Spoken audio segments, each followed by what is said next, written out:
What's wrong with you, Grace? What's happening? Do you really think I'm gonna hurt you? Hindi kita sasaktan. If you want, hindi ako lalapit. I'm just here to help you any way I can.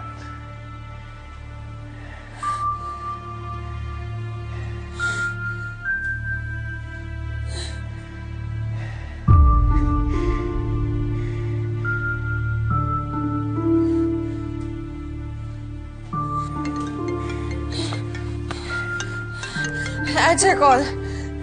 Hello? Attorney Grace Evangelista. Yes? Si Colonel Obrero po ito ng NACTAF.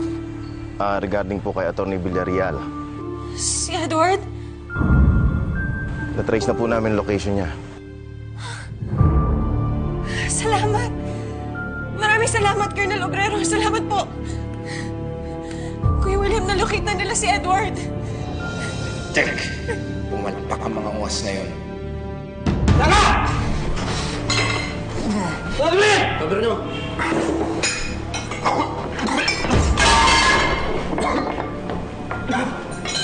Ungas ka talaga!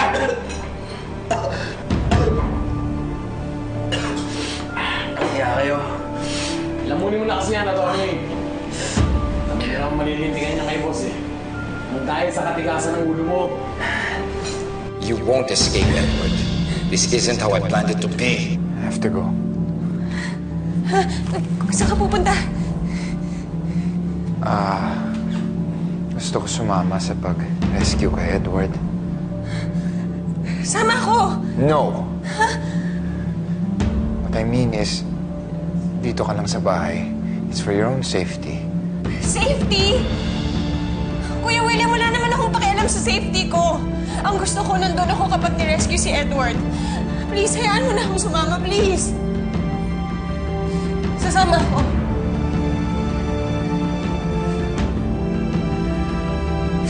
Please, Kuya William.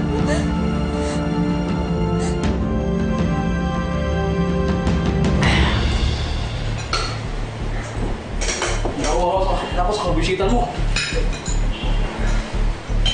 Kaya mo, puro pahirap na sa amin. So, saan mo ka? Bakit? Masama bang umihi? Ha? Kahit di sige mo nila.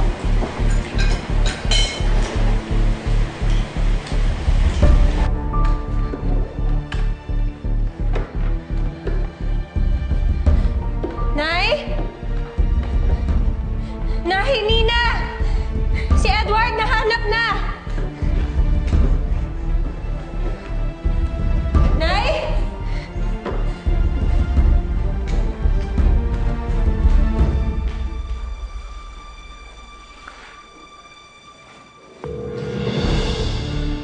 Hello?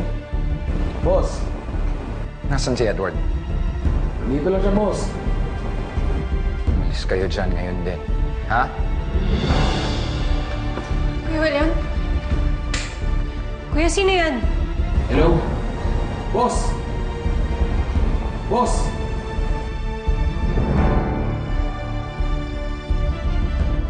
Hello? Boss! Ano sabi ni boss?